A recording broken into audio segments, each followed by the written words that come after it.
Today, you'll hear how to survive a last-minute work challenge, sound confident, and keep your cool. This episode is packed with real phrases and tricks you can use at your job or anywhere, ready to feel powerful in English. Let's go. Hey there. Tired of textbook English that doesn't help in real life? You're in the right place. You won't believe what happened this morning. I walked into the office, coffee in hand, and my manager said, "You're leading the meeting today. No warning, no notes, just a big smile and good luck." What? That's insane. Did you at least know what the meeting was supposed to be about? Or were you totally in the dark? I had a rough idea, but nothing written down.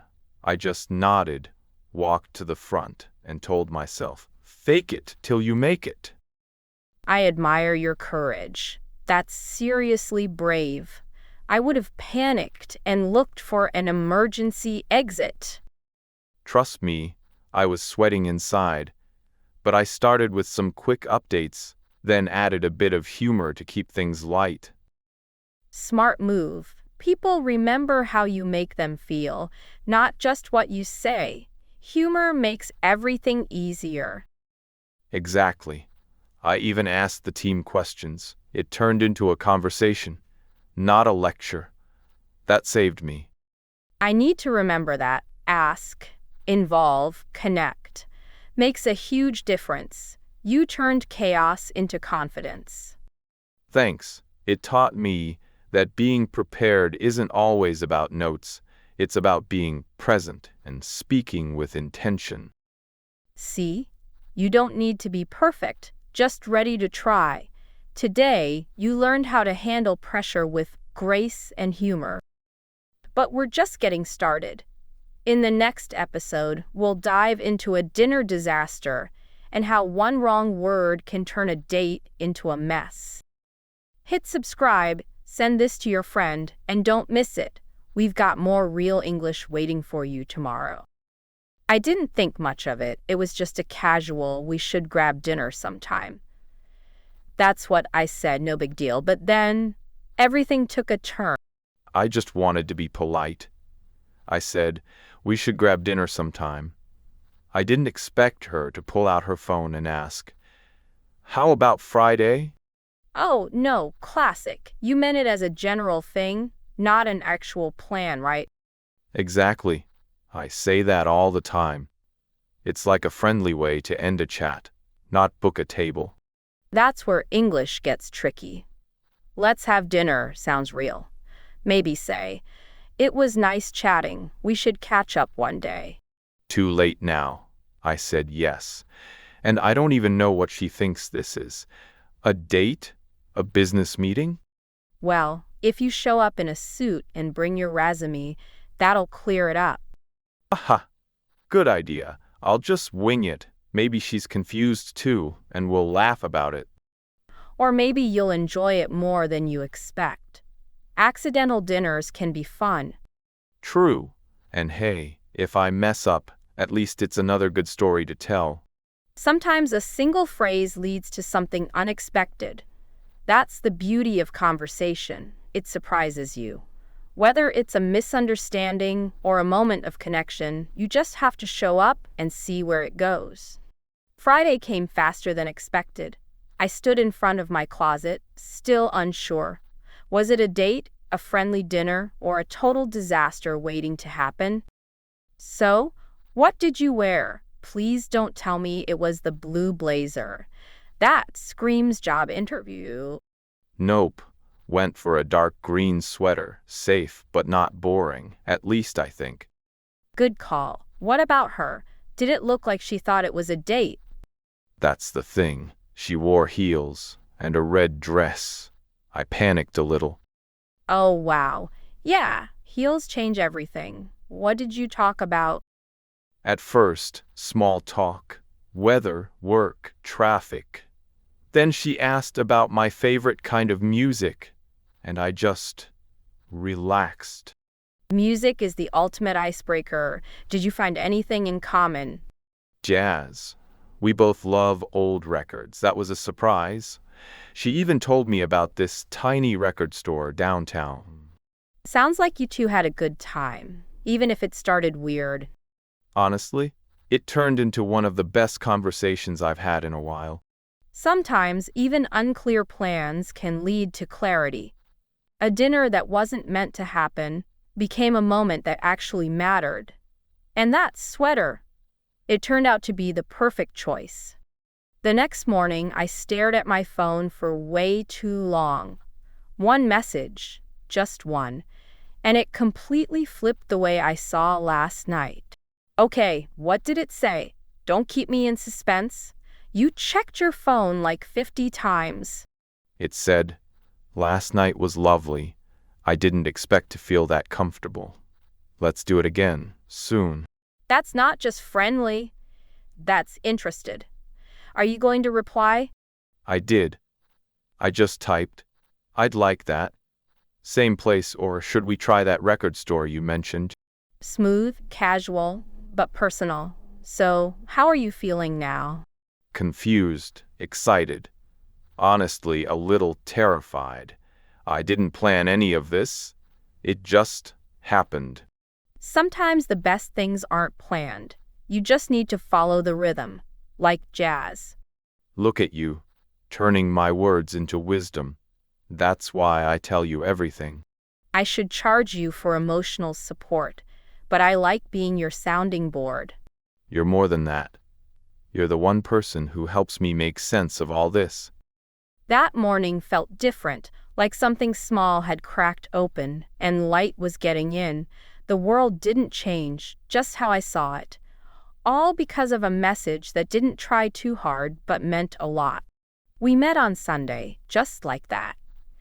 No pressure, no questions, just two people walking through rows of old records and dusty speakers, letting the silence speak first. This place is amazing. It smells like cardboard and history. I didn't know places like this still existed. I've been coming here since college. They never change the layout. That's the charm. It's like a secret world. I feel like I'm in a time capsule, and every record here has a story someone forgot to tell. That's why I love it. You hold one, and suddenly you're imagining 1978, someone putting it on at a party. I found Miles Davis, Kind of Blue. My dad used to play this on Sunday mornings. That explains your jazz obsession. Music feels different when it's tied to a memory. It's like a photograph with sound. This shop, this day, I'll remember this every time I hear that album. I'm glad, and I'm glad it's with me. Some moments don't need planning, just the right soundtrack. Sometimes the quietest afternoons sing the loudest in our memory, and all it takes is a dusty vinyl, a familiar melody, and someone beside you who listens, really listens. We were walking out of the record shop, the kind of walk where your feet move slowly because your heart wants the moment to last longer. Then someone said my name, a voice I hadn't heard in years. I turned around, and there he was, Mark, from university, from everything before. That Mark, the one you used to live with, the one who vanished during finals? That's him.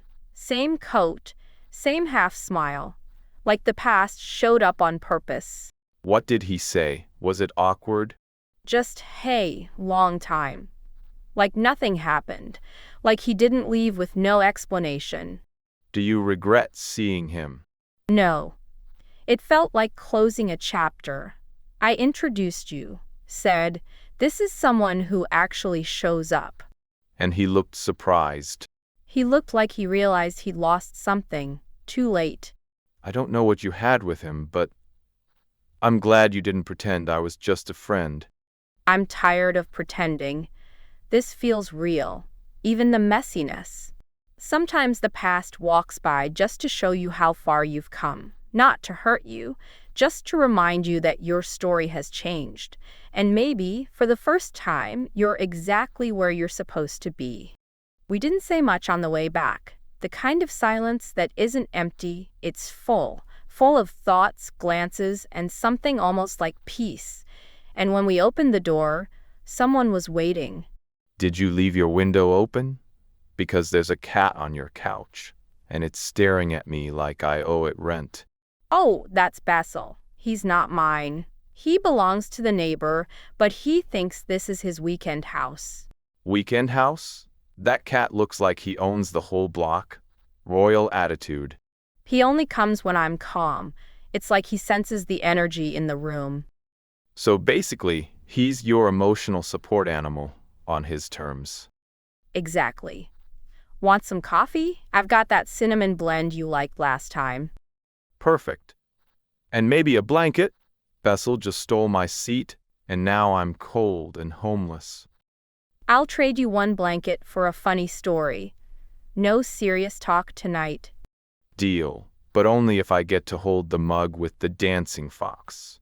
Laughter spilled between sips. The cat purred like a quiet soundtrack, and nothing needed fixing. Some evenings don't ask for answers, just warm drinks, safe company, and the feeling that life is quietly smiling at you. The coffee cups were empty. The cat had disappeared under the armchair. The playlist ended long ago, but neither of us moved. Not because we were tired, but because nothing felt missing. You know, I could sit like this for hours. No pressure, no masks. Just you, the sofa, and Bessel judging me silently. He only judges people he likes. It's a compliment in feline language. Well, in human language, this is nice. More than nice, actually. You don't have to say it, I feel it too. Like the world slowed down just enough for us to notice it. I don't know what this is turning into, but I like not knowing. It feels honest. Yeah, I'm not rushing it, but I'm also not pretending it's nothing. So what now? Do we wait for Bessel to approve every move? Maybe, or maybe we let the lights stay on just a little longer.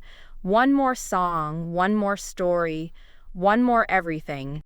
Then let's stay right here for one more forever. Some endings don't feel like endings at all, just a soft breath before something new begins.